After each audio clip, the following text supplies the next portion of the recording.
हर हर महादेव, जय भोलेनाथ। नमस्कार, मैं साधना पांडे मार्गदर्शन पे आपका स्वागत करती हूँ। चलिए दोस्तों, आज प्रयागराज के महाकुंभ की एकदम से ज़रूरी जो तैयारियां हो चुकी हैं वो मैं आपको दिखाने वाली हूँ और ले चलने वाली हूँ प्रयागराज महाकुंभ में क्या कैसे हो रहा है, कौन कौन सी तैयारियां हो रही है, सब आज आप वीडियो के माध्यम से देखेंगे। और इस वीडियो में आप ये जानेंगे कि महाकुंभ की जो शाही स्नान की तारीखें हैं, जिसमें शाही स्नान होगा वो कौन सी तारीख है, माघ स्नान कब से शुरू हो रहा है, क्योंकि बहुत सारे लोग माघ स्नान करते हैं। तो माघ स्नान के बारे में भी ज़रूरी जानकारियाँ होंगी और ये वहाँ पे प्रयागराज में क्या कैसे टेंट वगैरह पड़ रहा है, सारी चीज़ें कैसे हो रही हैं, वो अब आप वीडियो के माध्यम से देखेंगे। लेकिन यहाँ पे कुछ ज़रूरी बातें मैं आज आपको बताने वाली हूँ। तो जैसा कि आप जानते हैं कि 12 साल बाद महाकुंभ लगता है। 12 साल बाद, इतने लंबे समय बाद क्यों लगता है, मन में तो ये प्रश्न आता होगा। तो एक चीज़ बता दूं कि एक दिन हमारे एक साल के बराबर देवताओं के एक दिन होते हैं और 12 दिन उनके और हमारे 12 साल बाद ही महाकुंभ लगता है। और महाकुंभ प्रयागराज में ही क्यों लगता है, वैसे तो 4 स्थानों पर लगता है। तो ऐसी मान्यता है कि जब समुद्र मंथन हुआ था तो अमृत कलश मिला था और भगवान ने अमृत कलश गरुड़ को दे दिया था और देवताओं की छीना झपटी में अमृत की बूंदें 4 स्थानों पे गिरी थी। उस 4 स्थानों में एक स्थान प्रयागराज इलाहाबाद, जहाँ पे महाकुंभ का आयोजन हर 12 साल के बाद होता है। तो वो शुभ घड़ी आ चुकी है दोस्तों। कहा जाता है कि महाकुंभ में स्नान करने से सभी पाप नष्ट हो जाते हैं। तो जो लोग महाकुंभ में स्नान करने आ रहे हैं उनका स्वागत है, जो नहीं आ पा रहे हैं वो घर पे ही भगवान का नाम लेकर माँ गंगा का नाम लेकर स्नान करेंगे। तो आज के वीडियो में केवल इतना ही नहीं है, आपके लिए बताऊंगी माघी स्नान कब से शुरू हो रहा है। माघ मास में स्नान करना जैसे कार्तिक स्नान का पुण्यदायी होता है, वैसे माघ स्नान भी पुण्यदायी होता है। तो आप वीडियो में ये जानेंगे कि माघी स्नान की जो तारीख है वो कौन सी है। तो देखिए दोस्तों, पौष पूर्णिमा से माघी स्नान हमारा प्रारंभ होगा। पौष पूर्णिमा कब है, तो यानी कि 13 तारीख को पौष मास की पूर्णिमा है और जिन भाई बहनों को माघी स्नान करना है वो स्नान करेंगे। अब आप लोगों का बहुत प्रश्न आता है, अगर मैं लाइव में होती तो अब तक प्रश्न आ भी चुका होता कि आप स्नान करती हैं या नहीं। तो देखिए, माघी स्नान का नियम जो है वो यही है कि सूर्योदय से पहले स्नान कर लेना चाहिए। तो वैसे तो हो जाता है स्नान, लेकिन संकल्पित होकर मैं नहीं करती थी। लेकिन इस साल से यहाँ देखिए कैसे गेट वगैरह बन रहा है, सब कुछ आप लोगों को दिखाई दे रहा है। और स्पेशली मैं आप लोगों के लिए ही लाई हूँ ये चित्र सारे कि वहाँ अभी कैसे क्या तैयारियाँ हो रही है, बहुत लोगों के मन में होगा। तो चलिए हम विषय पे चलते हैं। तो वैसे संकल्पित होकर नहीं करती थी, स्नान तो मैं कर लेती थी लेकिन संकल्पित होकर नहीं कर रही थी। लेकिन इस साल भगवान की कृपा समझिए या मेरा मन समझिए, जो भी समझिए, लेकिन मेरा मन है कि इस बार मैं संकल्पित होकर के करूँगी। तो आप लोगों को भी वो जानकारी दे रही हूँ कि कैसे मैं करूँगी और कैसे आप भी करिएगा मेरे साथ, क्योंकि बहुत पुण्यदायी समय होता है और तब तक सर्दियाँ भी काफ़ी कम हो जाती हैं। अगर ना भी कम हो तो प्रयास करना चाहिए कि आप स्नान को करें, बहुत पुण्यदायी होता है। तो 13 तारीख से शुरू हो रहा है, 13 जनवरी से। और 13 जनवरी से शुरू होने के बाद इसको करना ये है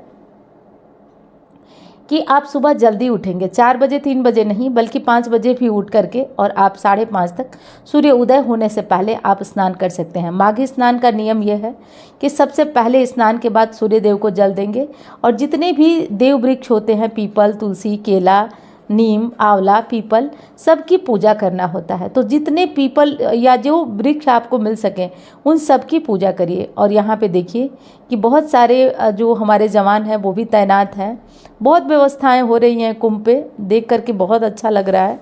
और मैं स्पेशली जो है आप लोगों को ही दिखाने, देखिए टेंट वगैरह की सारी तैयारी हो रही है, क्योंकि बहुत ज़्यादा होटल वगैरह तो वहाँ है नहीं, रुकने वालों के लिए सारी व्यवस्थाएँ हैं। अब अपनी अपनी व्यवस्था अपने अपने अनुसार।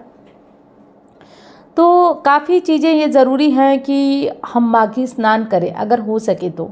और माघी स्नान करने में आपको कुछ मेहनत नहीं लगेगी, 5 साढ़े 5 बजे भी उठेंगे तो आप अपने घर की साफ़ सफाई, ये सब छोटी छोटी बातें हैं फिर भी बता देती हूँ।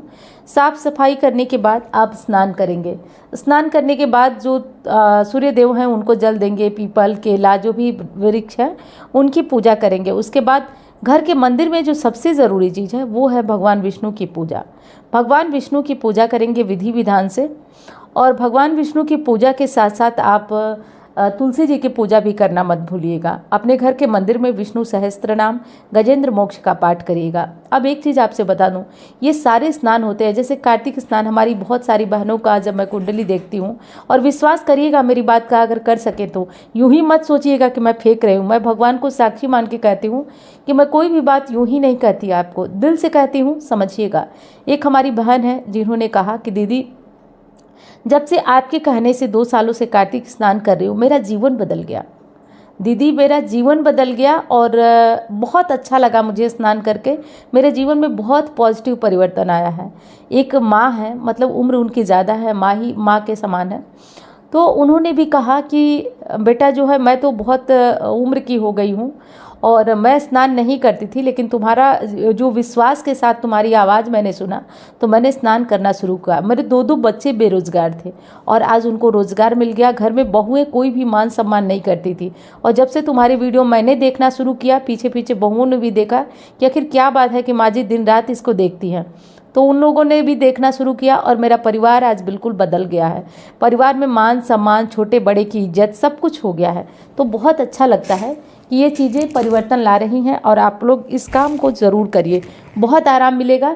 और माघ स्नान के बारे में तो वैसे और जानकारियाँ, नियम सब मैं बताती रहूँगी आपको, लेकिन माघी स्नान शुरू हो रहा है 13 तारीख से, इतना देख लीजिए।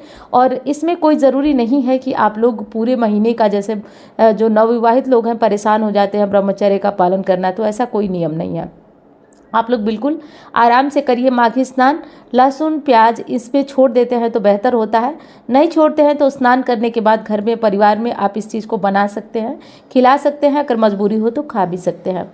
तो इस तरीके से नियम सारे जान लीजिए। माघी स्नान जो है वो करिए, बहुत अच्छा होता है। कब ख़त्म हो रहा है तो माघ पूर्णिमा 12 फरवरी को पड़ रही है, तो 13 तारीख से 12 फरवरी तक रहेगा। अब चलिए हम लोग जान लेते हैं कि शाही स्नान की तारीखें कौन सी है, और ये वीडियो आपको कैसी लग रही है बताइएगा ज़रूर। कुंभ स्नान की तैयारी देखकर आपको कैसी लग रही है ये बताइएगा ज़रूर। अच्छी लगे तो बताइएगा, लाइक करिएगा, और इस तरह की वीडियो मैं आपके लिए लाऊंगी। कुंभ स्नान की तारीखें हैं 14 जनवरी, 29 जनवरी, ये शाही स्नान की तारीखें हैं। 3 फरवरी और 12 फरवरी और 26 फरवरी जो अंतिम स्नान की तारीख है। तो ये शाही स्नान की तारीख है जो मैंने अभी आपको गिनवाई, वो आपके लिए थी। और ये सारी तैयारियां जो टेंट वगैरह देख रहे हैं वो कल्पवासियों के लिए पड़ा हुआ है। जो रात को लोग विश्राम करेंगे, जो बहुत दूर दूर से आ रहे हैं, उनके लिए ये सारी व्यवस्थाएं हो रही हैं, सारी तैयारियां हो रही हैं। और इसलिए आप लोगों को भी आना हो तो अपना आइए, स्वागत है आपका कुंभ में, आना ज़रूरी भी है। और बहुत ज़्यादा श्रद्धालु इस बार तो महाकुंभ में स्नान करने आएंगे, तो आप लोग भी आ रहे होंगे, तैयारियां कर रहे होंगे, मुझे पूरा भरोसा है। आप लोग आइए। और मुझसे पूछेंगे कि आप जाएंगी कि नहीं, तो बिल्कुल मेरा जाना आना तो लगा ही रहता है, बिल्कुल जाऊंगी। अभी तक डिसाइड नहीं है कि किस तारीख पे जाऊंगी, लेकिन जाऊंगी ज़रूर। तो आप लोग भी आइए, आपका स्वागत है। स्नान करिए, माँ गंगा का आशीर्वाद लीजिए, बाबा विश्वनाथ जी की कृपा से अगर हो सके तो बाबा विश्वनाथ जी का भी दर्शन करिए। ये सब दर्शन पूजन अपना करिए। माघी स्नान का जो मैंने नियम था बता दिया सब। तो उम्मीद करती हूँ जानकारी आपको पसंद आएगी। चलिए मैं मिलती हूँ अन्य